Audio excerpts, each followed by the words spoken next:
बिस्मिल्लाहिर्रहमानिर्रहीम। अस्सलाम वालेकुम। डॉ फूड सीक्रेट एंड टिप्स में खुशामदीद। व्यूअर्स, आज हम बनाने जा रहे हैं रेस्टोरेंट स्टाइल बीफ कढ़ाई। बहुत ही ज़बरदस्त, बहुत ही मज़ेदार, वो भी मेरे स्टाइल में। तो आइए इसको बनाना शुरू करते हैं। कढ़ाई बनाने के लिए मैंने लिया 1.5 kg बीफ। इसमें थोड़ी सी हड्डियाँ भी मैंने शामिल की हैं क्योंकि इसका बहुत ही जूसी फ्लेवर आता है जब कढ़ाई बनके तैयार होती है। इसके बाद हम इसमें शामिल करेंगे तकरीबन 2 अदद लार्ज साइज़ के प्याज। इनको हमने चॉप करके इसमें शामिल कर लिया है।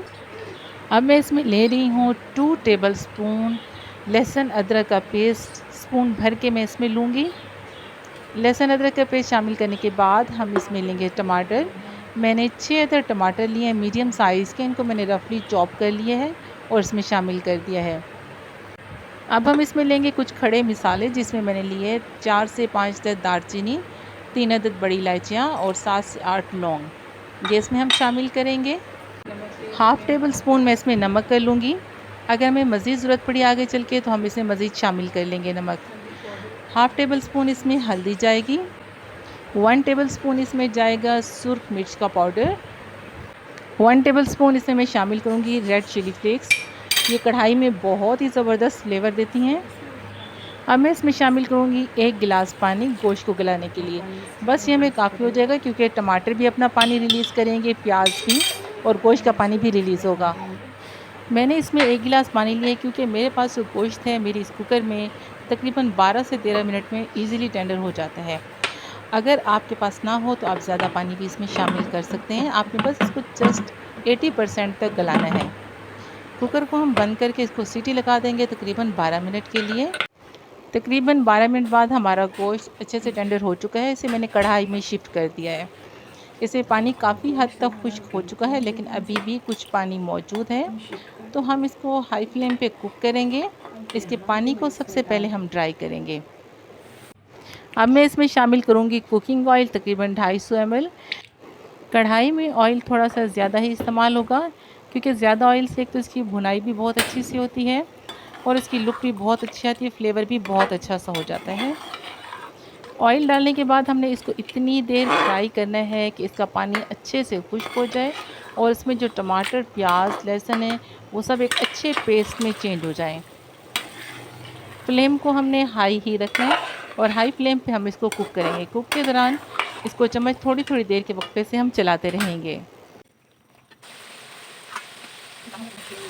कढ़ाई ने ऑयल छोड़ना शुरू कर दिया है। अब हम इसमें मज़ीद कुछ स्पाइसेस ऐड करेंगे। इसमें मैं ले रही हूँ 1 टेबल स्पून धनिया पाउडर, 1 टेबल स्पून ज़ीरा पाउडर और 1 टेबल स्पून इसे मैं लूँगी गरम मसाला पाउडर। स्पाइसेस शामिल करने के बाद इसे 2 से 3 मिनट बहुत अच्छे से इसकी भुनाई कर लेनी है। देखिए ऑयल बहुत अच्छी तरह से निकल चुका है। अब हम इसमें शामिल करेंगे 4 से 5 अदद सब्ज़ मिर्चें। इनको हम बारीक काट लेंगे। इसके अलावा अदरक शामिल करेंगे जूलियन कट करके, और हम खुशबू के लिए इसमें शामिल करेंगे हरा धनिया। ये सारे अज़्ज़ा हम इसमें शामिल करके तकरीबन 4 से 5 मिनट इसको ढक्कन लगा के दम पे लगा देंगे ताकि इसकी खुशबू हमारी कढ़ाई में बहुत अच्छे से रच जाए। 5 मिनट के लिए हमने इसको दम पे लगा दिया था। माशाल्लाह हमारी कढ़ाई बहुत अच्छे से रेडी हो चुकी है। इतनी ज़बरदस्त इसकी खुशबू आ रही है। मैं अब आप इसको इसकी बोटी निकाल के चेक कराती हूँ कि कितना अच्छे से गल चुका है। बीफ कढ़ाई में अगर आपका जो गोश्त है वो गला हुआ ना हो तो उसमें फ्लेवर नहीं आता।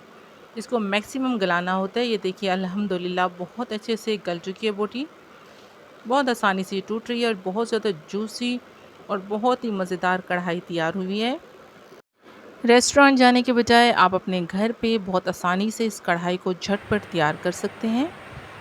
अगर आपको मेरी आज की रेसिपी अच्छी लगी है तो वीडियो को लाइक, शेयर और सब्सक्राइब कीजिएगा और साथ ही बेल के बटन को प्रेस कीजिएगा ताकि मेरी आने वाली वीडियो का नोटिफिकेशन आपको मिलता रहे।